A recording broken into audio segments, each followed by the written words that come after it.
Hey guys, it's AssassinX224 here, and I'm making this video today. I know it's different than what I normally make, which is a lot of montages. I'm making this video today to touch on an issue that is very present in the GTA community, and that is where people are so paranoid of other players that they normally shoot at them on spot. Like, instantly, you see someone, bang, shoot them, kill them, whatever. In this case, I had found someone the other day while I was playing another player, so to speak, and not only did they not shoot at me on point, but actually, like, we started talking and started actually hanging out in the game. I mean, here, as you can see in the video clip, we're racing our Sultan RSs down a dirt path, and later on you'll see that we do other stuff with the car and everything like that. We just had a blast, and it was just a lot of fun. And the reason I want to talk about this topic is because it happens to me all the time. Like, so many players are paranoid of other players that it just gets to the point that it's ridiculous. It's just ridiculous. Like, and it's not just all players all the time. It's a lot of, like, lower rank players. And, like, I can understand their paranoia. I can, because they're a low rank. High ranks tend to kill lower ranks for the money, the rep points and stuff like that, and it's just, I can understand that. I mean, heck, when I was a lower rank, same thing happened to me. I'd get paranoid of higher ranked players, and I'd probably, like, be very cautious. I mean, I bought a supercar with a closed window in the back just so I wouldn't get shot through it. I mean, we take those precautions in the game just so we don't die, and it's gotten to the point that it's getting kind of ridiculous. And as you'll see here, I mean, I wasn't even friends with this guy at the time. I mean, we did friend each other later, but he waited. He waited for me to get up the hill. I mean, come on, not a lot of players do that with each other anymore, unless they're your friends already. But we just had met in this video clip, and he waited, and it was awesome. I mean, you'll see what his gamer tag is. It pops up a couple times. If you guys find this guy on PlayStation, swear to God, friend request him. This dude was really cool to hang out with, and he was very chill. He was awesome, and it was just, I feel like I'm going to go on and on and repeat myself, but it was just, we had a blast. One of the funnest times I've had playing GTA Online, other than with friends. It was just a blast. Not only that, but I tried talking to other players beforehand. That was the whole point I had gotten on the other day to play, was to try to find someone new to hang out with, to talk to in the game. And nobody would be nice. People kept thinking I was going to kill them, and I went into passive mode, as you can see, just to show that I wouldn't kill anyone, just to show that I wasn't hostile. I mean, it's like, that's how paranoid people are. Even when you're in passive mode, people think you're going to try to kill them. And it was just, oh, man. But now, I'm gonna shut up and let you guys watch the rest of these couple of clips, and it was great. It was absolutely great. So here we are arriving at the Sandy Shores airfield, where we had gotten the idea, well, who has the better car, right? Like, we each had modified Sultan RSs. We're like, alright, well, let's see who has the faster one. And of course, as you could see, neither one of us had a mic, so it was kind of difficult trying to set up the race, but we eventually did get it. But it was fun. It was just, I feel like I'm going on and on and on and on and on, but I am, because not a lot of stuff happens like this in GTA Online anymore. I mean, it does every now and then, don't get me wrong. There's players out there that are great to talk to. There's a lot of them out there, but you always have those ones that are paranoid and everything like that, and it was just nice to finally find a couple players, or even just a player in general, that was not hostile or mean, but was actually a friendly, civilized person to play with, and didn't take the game as killing, didn't want to kill people for fun. Found it that there were other ways of having fun within the game than just killing people, man. It was great.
Now here we are racing around the prison. I mean, we were just finding stuff to do constantly, just racing the cars around the map, and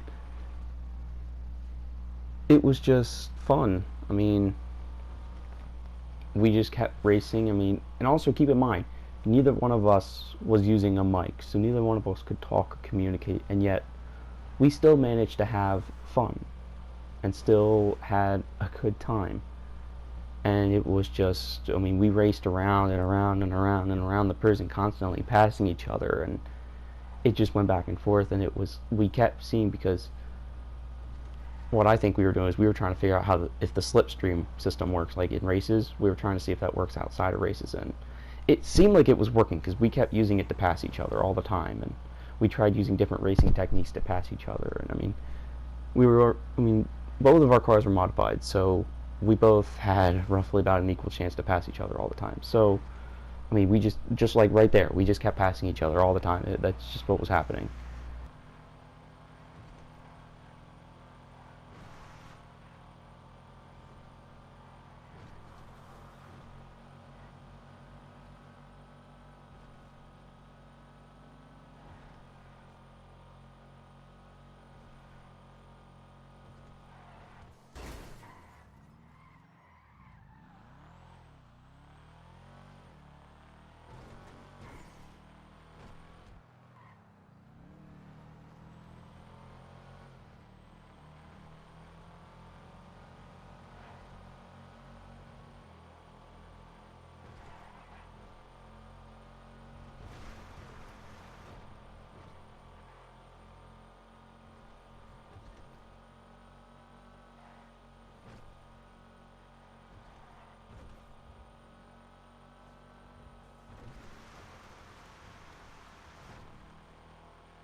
And now to where this gets really interesting. So we had found another guy in the same game that we were in, same lobby, and it all started off with, we both went after him because he had a bounty and he was trying to get away, and we managed to get a hold of that bounty, and we ended up, he followed us and we followed him back to the Sandy Shores airfield, and we had a sniper battle.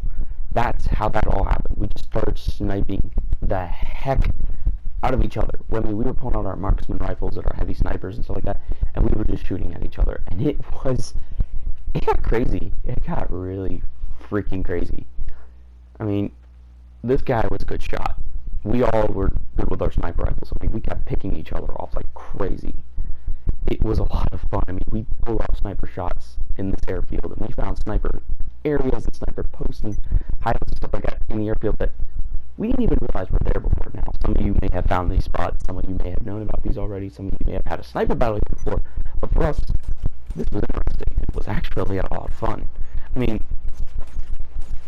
now, keep in mind, we weren't killing each other out of anger at this point. Now, we had already gotten that out. We had already settled our differences. Now, we were just doing this for fun at this point. We were just sniping each other for fun. Well, at least I was. And it was actually a lot of fun. It was really cool. I mean, I'll cut to a couple of the really good sniper shots that we all pulled off, and it was great. It was a lot of fun. That right there, him getting into my car, I don't know why that happens. That happens a lot, not to me, but to a lot of other people too. How did he pull that off? I don't know. And he proceeded to kill me. Yeah, he got me.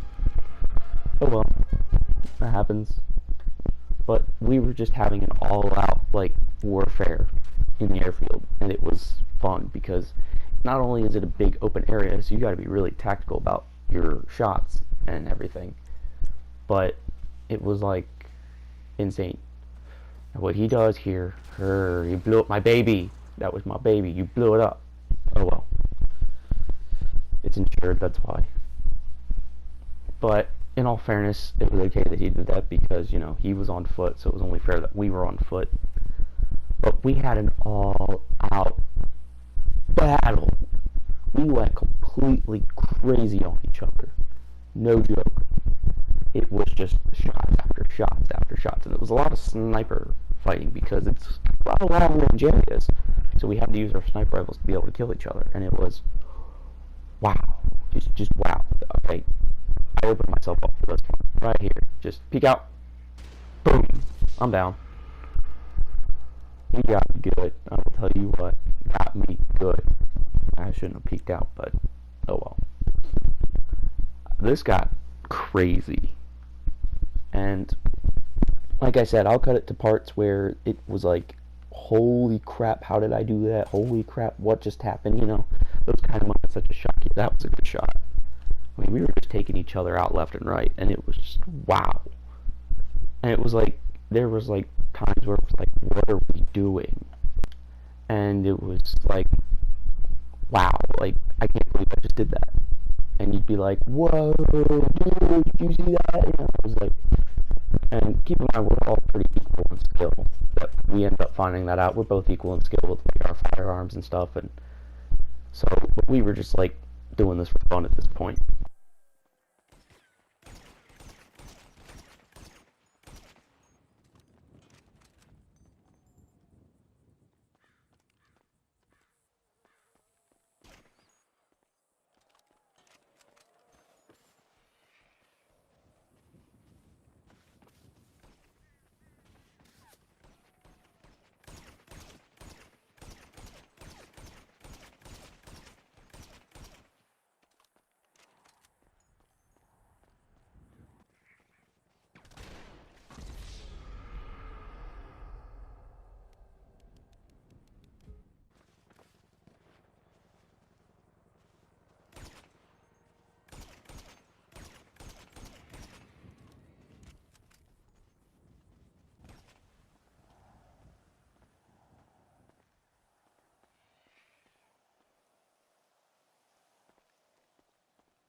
So as you could see in this clip, he was all the way over there behind the trees and the rocks, and I had a hard time seeing him for a while because I couldn't see him with my marksman rifle. And we were using our marksman rifles for a while, and I'm like, I can't see him. I'm like, where is he? So I'm like, okay, I'm gonna pull out something bigger so I can zoom in, you know, see him and everything. Saw his head sticking out, and boom, picked him off. He didn't even see me up here on the rock, and it was like, he probably was like, holy crap. And eventually he figured out I was on the rock, and that just made it really difficult to start hitting it. But I mean, the shots up here on top of the rock just kept going in a row. I mean, it was just pick off after pick off. I mean, boom, another one. I mean, I was just taking him out on the rock because I could see downrange. Well, he had to look up to see me. I was able to look down, which gave me a better view. It gave me a better shot at him. I mean, heck, we were just taking him out because he was out in the open while we had the hiding spot of the big rock right there in the airfield. So we could just keep seeing him from where he was coming from. And it was awesome. He was behind another tree. I mean, these trees were blocking my view sometimes. I couldn't see him because of the trees. The trees just made it extremely difficult. But luckily, Hard Party down below me could actually see him. Well, I could not. So we were working as a two-man team. I mean, this is kind of a little unfair, but hey, it was fun. But here, I'm trying to pick him off, and I'm like, I can't hit him. And then, boom, headshot. I kept missing him my other two shots. And I'm like, I was getting mad at myself because I was like, I can't hit him. But, and then right here, he was walking, went to pull out his rifle, I hit him, and I'm like, I missed my second shot. I'm like, I can't believe I did that. I mean, as you guys will see, it got crazy because I felt bad for him at times because if he's all the way out in the open, I should have hit him right there. It was just, he tried to hide behind the van. He was trying to take whatever cover he could find while we had almost like a big base to ourselves. I kind of felt bad for him at times because he was all the way out in the open. Oh man, this long range shot right here. I missed. I couldn't see him. And I think he gets me. I think he does because I couldn't hit him. Right there I hit him. And then, wait for it.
for you.